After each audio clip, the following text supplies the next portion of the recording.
Hello friends, आज हम बात करेंगे पेशाब अगर कम आ रहा है या बिल्कुल नहीं आ रहा तो उसको क्या कहते हैं, उसको कैसे मैनेज करते हैं। जो यूरिन होता है वो अगर बिल्कुल ना आ रहा हो तो उसको हम लेवल करते हैं एनयूरिया।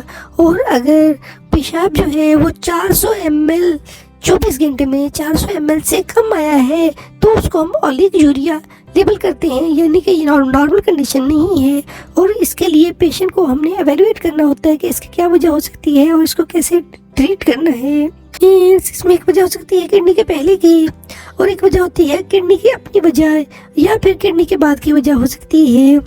किडनी से पहले की वजह में शामिल है कि अगर पेशेंट ने फ्लूइड इनटेक कम लिया है, यानी कि पानी कम पिया है, और या फिर पेशेंट का बहुत ज़्यादा पसीना निकला है, या फिर पेशेंट को पोटियाँ लगी हुई थी, बहुत ज़्यादा पोटियाँ आने की वजह से बहुत ज़्यादा पानी जिस्म से निकल गया है, तो इसको हम किडनी से पहले की वजह कहते हैं। इसकी वजह से भी पेशेंट का यूरिन आउटपुट कम हो जाता है। इससे हमें पेशेंट की हिस्ट्री से अंदाज़ा हो जाता है कि पेशेंट को ये प्रॉब्लम हुआ था या नहीं। दूसरा, किडनी की अपनी वजह होती है कि किडनी जो का डिस्फंक्शन होता है या किडनी जो है फेलियर की तरफ जा रहा होता है, किडनी प्रॉपर से काम नहीं कर रहा होता, और इसकी वजह से पेशेंट को एनयूरिया या ओलिगोयूरिया हो जाता है। तो इस कंडीशन में हम पेशेंट के चेक करते हैं, उसके टेस्ट करते हैं, यूरिया क्रिएटिनिन करवाते हैं, वो यूजुअली रेज हुआ होता है और हमें पेशेंट की कंडीशन का अंदाज़ा हो जाता है। इसमें हमने पेशेंट की दूसरी जो रीजंस होती हैं कि पानी की कमी और बाकी चीज़ें, उनको हमने रूल आउट करना ज़रूरी होता है। और किडनी के बाद की वजह में शामिल होता है कई दफ़ा किडनी से यूरिन तो बन रहा है, बाहर निकलने के बाद वो आगे ब्लैडर तक नहीं पहुंच रहा होता है, रास्ते में दोनों नालियों में रुकावट होती है, या किडनी के पेशेंट का सिर्फ एक किडनी होता है और वो आगे जो यूरेटर होता है उसमें रुकावट की वजह से वो किडनी के अंदर ही रहता है। इसको किडनी की बाद की वजह कहते हैं एनयूरिया की। और पेशेंट का मसाना जो है खाली होता है और पेशेंट पेशाब नहीं कर पा रहा होता है।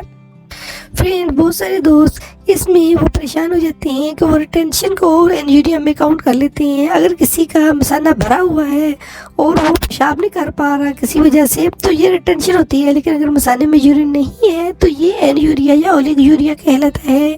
तो इस कंडीशन में हम पेशेंट का यूरिया क्रिएटिनिन करवा लेते हैं। और अगर वो ज़्यादा होता है और किडनी वाली काज है, अगर पोस्ट रीनल काज नहीं है, प्री नहीं है, तो हमने किडनी की बायोप्सी लेनी होती है।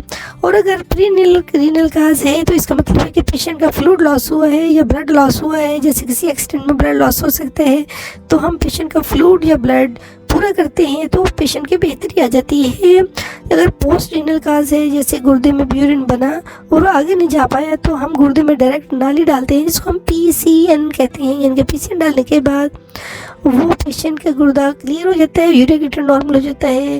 फ्रेंड्स, अगर किडनी की अपनी वजह है तो किडनी की बायोप्सी पे हमें पता चल जाता है ये क्या प्रॉब्लम है, तो हम फिर उसको उसके मुताबिक ट्रीट करते हैं तो पेशेंट में इम्प्रूवमेंट आ जाती है।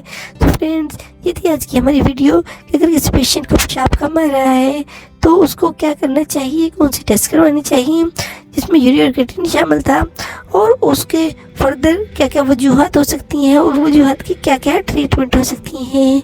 होप आप लोगों को वीडियो पसंद आई होगी।